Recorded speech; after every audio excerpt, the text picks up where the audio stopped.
Continuation class spectroscopy యొక్క continuation class ఏంటంటే మనం ఏదైతే కాంతిని పదార్థం మీదకి పంపిస్తున్నామో అది 6 రకాలుగా అంటే 6 టైప్స్గా పదార్థం మీదకి ప్రసరింపజేస్తుంది. ఫస్ట్ వచ్చేసి ట్రాన్స్మిషన్, సెకండ్ వన్ వచ్చేసి రిఫ్లెక్షన్, థర్డ్ వన్ వచ్చేసి అబ్సార్ప్షన్, నెక్స్ట్ ఫోర్త్ వన్ వచ్చేసి స్కాటరింగ్,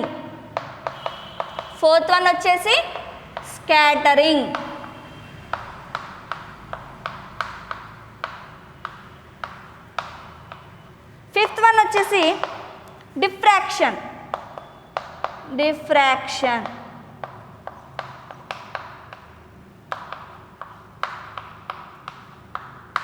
సిక్స్త్ వన్ వచ్చేసి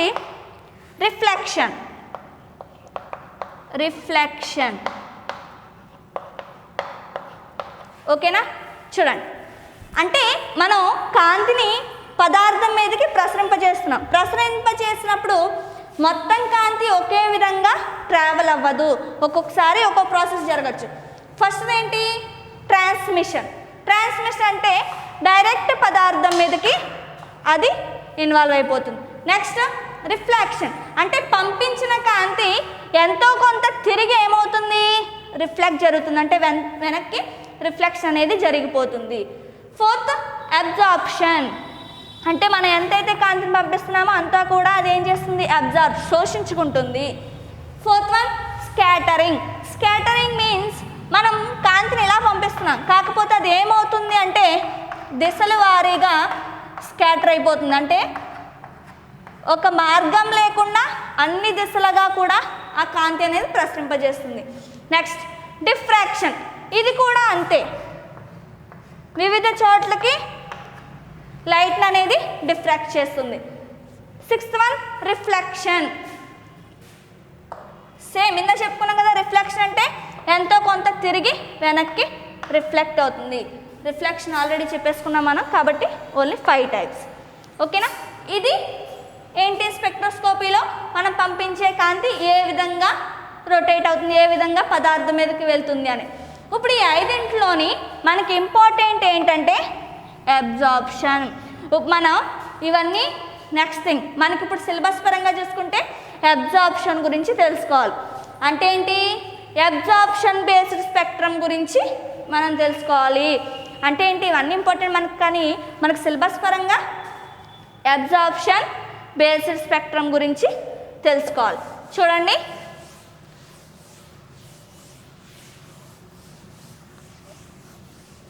అబ్జార్ప్షన్ అంటే ఏంటి? శోషించుకోవడం.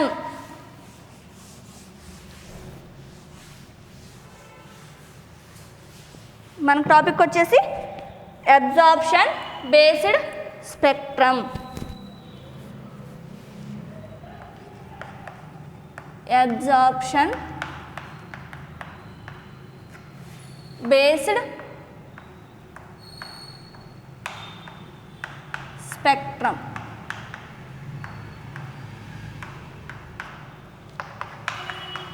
చూడండి, ఫస్ట్ ఇందులో మీకు సింపుల్ డయాగ్రామ్ వేస్తాను నేను, అబ్జర్వ్ చేయండి.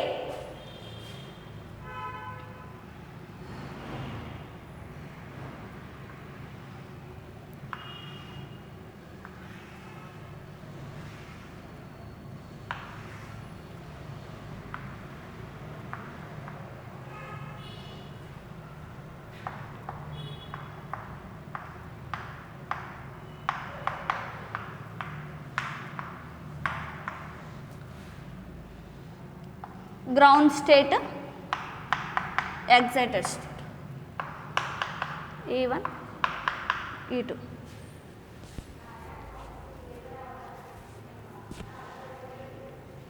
Electronic,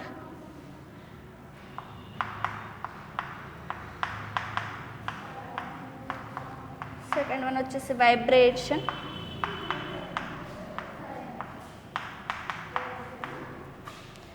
rotation, spin.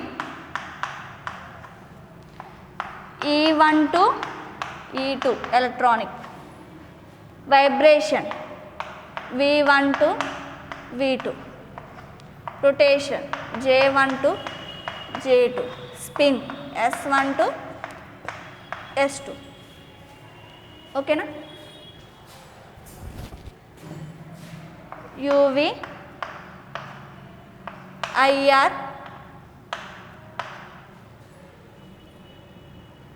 మైక్రోవేవ్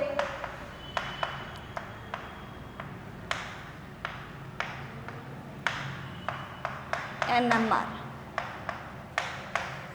ఓకేనా. ఇప్పుడు చూడండి క్లారిటీగా అబ్జర్వ్ చేయండి అందులోని. ఇదేంటంటే పదార్థం మీదకి మనం పంపించే కాంతి. ఇప్పుడు ఏదైనా మనం కాంతి పంపించినప్పుడు అది ఫస్ట్ ఎక్కడికి వెళ్తుంది? గ్రౌండ్ స్టేట్కి వెళ్తుంది. పంపించిన కాంతి మొత్తం గ్రౌండ్ స్టేట్లోనే ఉంటుందా? ఉండదు. ఎంతో కొంత ఏమవుతుంది? ఎగ్జైటెడ్ స్టేట్కి వెళ్తుంది. ఫస్ట్ తెలుసుకునే ముందు మీకు కొన్ని విషయాలు తెలియాలి. స్పెక్ట్రోస్కోపీ అంటే మనం ఓన్లీ ఒకటే ఉండదు, చాలా రకాల స్పెక్ట్రోస్కోపీలు ఇన్వాల్వ్ అయి ఉంటాయి. For example UV IR NMR ESR ఇలా చాలా రకాలైన స్పెక్ట్రోస్కోపీలు అనేవి ఇన్వాల్వ్ అయి ఉంటాయి. అసలు ఆ స్పెక్ట్రోస్కోపీలు అన్నీ ఎక్కడి నుంచి వచ్చాయి? అసలు స్పెక్ట్రోస్కోపీ అంటేనేంటి? అన్నాన్ కాంపౌండ్ కాన్సన్ట్రేషన్ తెలుసుకోవడం, కెమికల్ ఫార్ములాస్ తెలుసుకోవడం, స్ట్రక్చర్ తెలుసుకోవడం అన్నీ మామూలే. కాకపోతే ఇలా తెలుసుకోవడానికి ఇన్ని రకాలు ఎందుకు? UV అని IR అని NMR అని ESR అని మైక్రోవేవ్ అని ఇలా చాలా ఉన్నాయి. ఇవన్నీ ఎందుకు, ఎలా వస్తున్నాయి తెలుసుకోవడం. చూడండి ఇక్కడ చాలా ఇంపార్టెంట్. చెప్పుకున్నాం కదా, మనం పంపించే కాంతి ఎక్కడికి వెళ్తుంది? గ్రౌండ్ స్టేట్లోకి వెళ్తుంది. గ్రౌండ్ స్టేట్ నుంచి ఎక్కడికి వెళ్తుంది? Excited state. ఏ పదార్థమైనా కాంతిని శోషించుకున్న తర్వాత గ్రౌండ్ స్టేట్ నుంచి ఎగ్జైటెడ్ స్టేట్కి వెళ్ళడం కామన్. అలా ఎన్ని స్టెప్స్లో వెళ్తే మనకి అన్ని స్పెక్ట్రోస్కోపీలు అనేవి ఫామ్ అవుతాయి. ఫస్ట్ చూడండి గ్రౌండ్ స్టేట్ E1 నుంచి ఎగ్జైటెడ్ స్టేట్. ఇది ఫస్ట్ ఎగ్జైటెడ్ స్టేటు, ఇది సెకండ్ ఎగ్జైటెడ్ స్టేటు, ఇది థర్డ్ ఎగ్జైటెడ్ స్టేటు, ఇది fourth excited state. First excited స్టేట్కి వెళ్ళినప్పుడు ఏమంటారంటే electronic excited state. Second vibration excitation state. Next rotation. Fourth వచ్చేసి ఫిఫ్త్. అంటే ఏంటి? ఈ ఎగ్జైటెడ్ స్టేట్ అనేది ఒక్కొక్కసారి ఒక్కోలా ఉంటుంది. అంటే ఇక్కడ గ్రౌండ్ స్టేట్ ఒకటే, కాకపోతే ఎగ్జైటెడ్ స్టేట్ అనేది ఏమవుతుంది? ఇక్కడ కొంత కాంతి, ఇక్కడ కొంత, ఇక్కడ కొంత, ఇక్కడ కొంత, అంటే మొత్తం అన్నింటికి స్ప్రెడ్ అవుతుంది. అదే ఫస్ట్లోకి వెళ్తే ఎలక్ట్రానిక్ ఎగ్జైటెడ్ స్టేట్ అని, సెకండ్లోకి వెళ్తే వైబ్రేషన్ ఎగ్జైటెడ్ స్టేట్ అని, థర్డ్లోకి వెళ్తే రొటేషన్ ఎగ్జైటెడ్ స్టేట్ అని, ఫోర్త్ స్టేట్లోకి వెళ్తే స్పిన్ ఎగ్జైటెడ్ స్టేట్ అని అంటారు. ఓకేనా. ఇప్పుడు ఎలక్ట్రానిక్ ఎగ్జైటెడ్ స్టేట్లో అది E1 నుంచి E2కి వెళ్తుంది. వైబ్రేషన్లో V1 to V2, రొటేషన్లో J1 to J2, స్పిన్లో S1 to S2 అనేది ట్రావెల్ జరుగుతుంది. ఇక్కడ ఫస్ట్ ఎగ్జైటెడ్ స్టేట్ ఏంటి? ఎలక్ట్రానికల్. ఈ ఎలక్ట్రానికల్ ఫామ్ అయినప్పుడు మనకి UV స్పెక్ట్రోస్కోపీ అనేది ఫామ్ అవుతుంది. సెకండ్ ఎగ్జైటెడ్ స్టేట్కి వెళ్తే అక్కడ IR స్పెక్ట్రోస్కోపీ అనేది ఫామ్ అవుతుంది. అదే థర్డ్ ఎగ్జైటెడ్ స్టేట్కి వెళ్తే మైక్రోవేవ్ స్పెక్ట్రోస్కోపీ అనేది ఫామ్ అవుతుంది. అదే ఫోర్త్కి వెళ్తే NMR స్పెక్ట్రోస్కోపీ ఫామ్ అవుతుంది. అర్థమైందా అమ్మా? అంటే మనకి ఇన్ని రకాల స్పెక్ట్రోస్కోపీలు ఏ విధంగా ఫామ్ అవుతున్నాయి? అబ్జార్ప్షన్ బేస్డ్ స్పెక్ట్రమ్ ద్వారా మనకి UV IR మైక్రోవేవ్ NMR అనేవి ఫామ్ అవుతున్నాయి. అంటే ఇప్పుడు స్పెక్ట్రోస్కోపీలో అబ్జార్ప్షన్ ఎంత ఇంపార్టెంటో ఇప్పుడు ఈ నాలుగింట్లో కూడా అబ్జార్ప్షన్ అనేది మోస్ట్ ఇంపార్టెంట్. ఎందుకంటే అబ్జార్ప్షన్ వల్లే UV IR మైక్రోవేవ్ NMR అనేవి ఫామ్ అయ్యాయి. ఓకేనా. ఇది absorption based స్పెక్ట్రమ్కి explanation. Next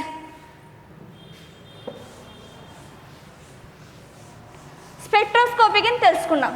next ఏంటంటే స్పెక్ట్రోఫోటోమీటర్. అంటే స్పెక్ట్రోస్కోపీ తెలుసుకోవడానికి యూజ్ చేసే పరికరాన్ని స్పెక్ట్రోఫోటోమీటర్ అంటారు. స్పెక్ట్రోఫోటోమీటర్.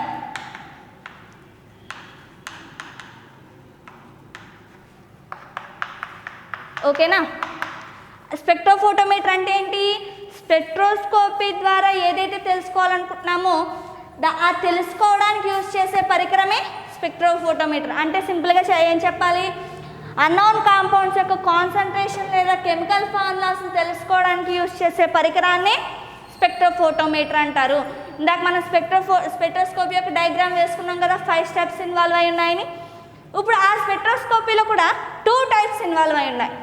ఫస్ట్ ఏంటంటే single beam spectroscopy, single beam spectrophotometer లేదా స్పెక్ట్రోస్కోపీ.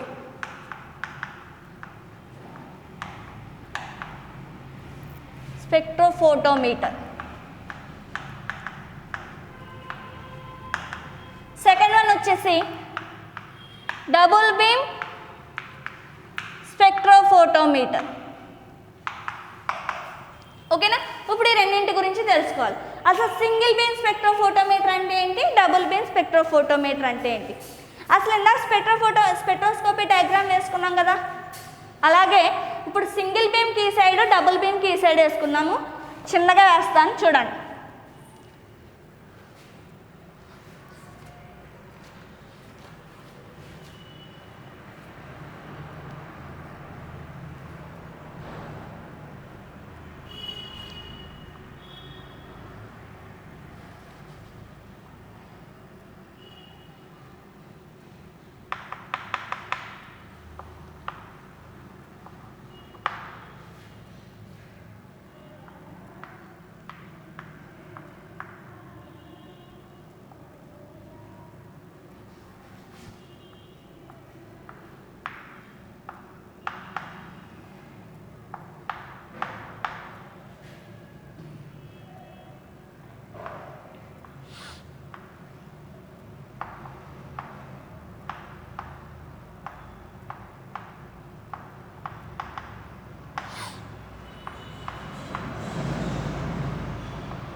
రికార్డర్.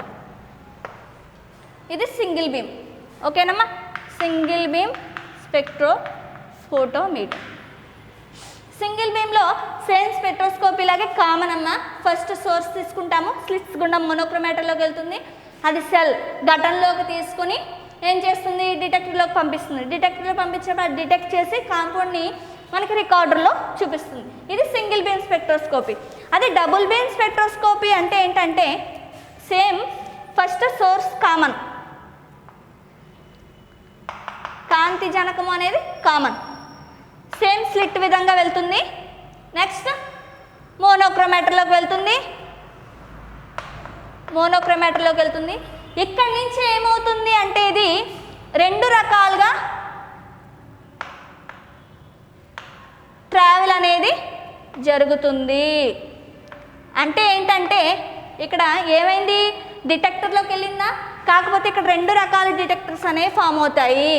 అంటే డిటెక్టర్ 1, డిటెక్టర్ 2. ఈ డిటెక్టర్ 1లోని డిటెక్టర్ 2లోని వచ్చింది ఏమవుతుంది అంటే యాంప్లిఫైయర్లోకి వెళ్తాయి. యాంప్లిఫైయర్ నుంచి రికార్డర్లోకి వెళ్ళి మనకి వాల్యూస్ని చూపిస్తుంది. అంటే దీనికి డిఫరెన్స్ ఏంటంటే ఇక్కడ మోనోక్రోమేటర్ నుంచి డైరెక్ట్ సెల్లోకి వెళ్ళి ఒక డిటెక్టర్లోనే మనకి వాల్యూ చూపిస్తుంది. కానీ డబుల్ బీమ్ స్పెక్ట్రోస్కోపీ వచ్చేసరికి ఏమవుతుంది అంటే సోర్స్లోంచి మోనోక్రోమేటర్లోకి వెళ్ళి ఇక్కడ 2 రకాల డిటెక్టర్లోకి వెళ్తుంది. ఎందుకు 2 రకాల డిటెక్టర్లోకి వెళ్తుంది అంటే మనం కాంతిని ఎందులో కొలుస్తాం, తరంగ దైర్ఘ్యాలు. ఈ తరంగ దైర్ఘ్యాలు అనేవి ఒకే రకంగా ఉంటాయి. అంటే అన్నీ ఒకే తరంగ దైర్ఘ్యం కలిగిన విలువలు ఉంటాయి. కాబట్టి ఇది ఓన్లీ సింగిల్ ప్రాసెస్లో వెళ్ళిపోతుంది. కానీ ఇక్కడ వేరు వేరు తరంగ దైర్ఘ్యాలు అంటే ఏంటంటే వేరు వేరు విలువలు కలిగినటువంటి తరంగ దైర్ఘ్యాలు ఫామ్ అవ్వడం వల్ల వేరు తరంగ దైర్ఘ్యాలు ఫామ్ అవ్వడం వల్ల ఇదేమవుతుంది, 2 రకాల డిటెక్టర్లోకి వెళ్తుంది. 2 రకాల డిటెక్టర్లోకి వెళ్ళి యాంప్లిఫైయర్లో తెలుసుకొని ఏమవుతుంది మనకి వాల్యూని రికార్డర్లో చూపిస్తుంది. అర్థమైందా? ఇక్కడ ఒకే తరంగ దైర్ఘ్యం కలిగిన విలువలు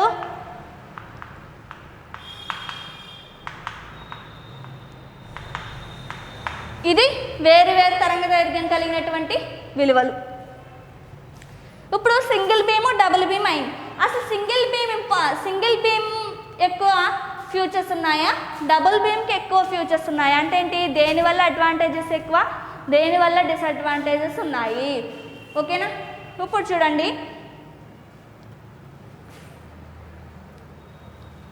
సింగిల్ బీము డబుల్ బీమ్ వచ్చేసరికి మోస్ట్ అడ్వాన్స్డ్ టెక్నిక్ వచ్చేసి డబుల్ బీమ్ స్పెక్ట్రోఫోటోమీటర్. ఎందుకు డబుల్ బీమ్ స్పెక్ట్రోఫోటోమీటర్ ఇంపార్టెంట్ అంటే డబుల్ బీమ్ స్పెక్ట్రోస్కోపీ యూజ్ చేయడానికి ఫస్ట్ ఏంటంటే అడ్వాన్స్డ్ టెక్నిక్, నెక్స్ట్ వచ్చేసి లెస్ టైం, నెక్స్ట్ వచ్చేసి హై కాస్ట్. ఓకేనా? ఇందులో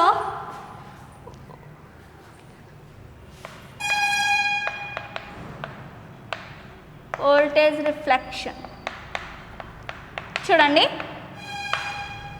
సింగిల్ బీమ్ యూజ్ చేయకుండా డబుల్ బీమ్ యూజ్ చేయడానికి రీజన్స్ ఏంటి అంటే సింగిల్ బీమ్ వచ్చేసరికి వోల్టేజ్ రిఫ్లెక్షన్స్ అనేవి ఫామ్ అవుతాయి. ఎందులోని? సింగిల్ బీమ్ స్పెక్ట్రోస్కోపీలో. వోల్టేజ్ రిఫ్లెక్షన్స్ అంటే ఏంటి? వోల్టేజ్ వాల్యూస్ అనేవి మారుతూ ఉంటాయి, ఎప్పుడు ఒకే వోల్టేజ్ ఉండదు. వోల్టేజ్లు అస్తమానం మారిపోతున్నాయి అంటే వాల్యూ యాక్యురేట్గా రాదు. యాక్యురేట్గా రాలేదు అంటే అందులో ఎర్రర్స్ ఫామ్ అయినాయి. ఎర్రర్స్ ఫామ్ అయినాయి అంటే మనకి ఎగ్జాక్ట్ వాల్యూ అనేది రాలేదు. అదే డబుల్ బీమ్ స్పెక్ట్రోస్కోపీ అనేది అడ్వాన్స్డ్ టెక్నిక్.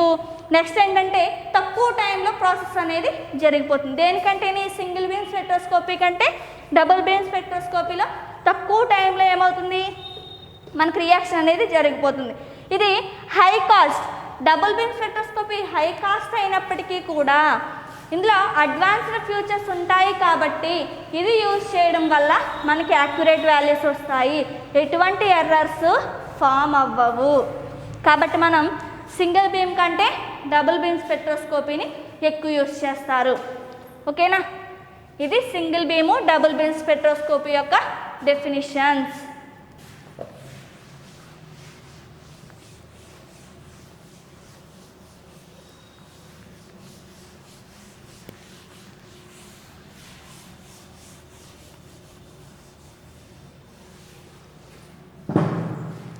నెక్స్ట్ వచ్చేసి స్పెక్ట్రోస్కోపీ దేని మీద డిపెండ్ అయి ఉంటుంది, ఏ లాస్ మీద డిపెండ్ అయ్యి స్పెక్ట్రోస్కోపీ ప్రాసెస్ జరుగుతుంది అనేది మనం నెక్స్ట్ క్లాస్లో తెలుసుకుందాం. అంటే ఏంటి? స్పెక్ట్రోస్కోపీ ఏ లాస్ మీద డిపెండ్ అయి ఉంటుంది, దేని మీద మనకు వాల్యూస్ వస్తాయి అనేది మనం నెక్స్ట్ క్లాస్లో తెలుసుకుందాము.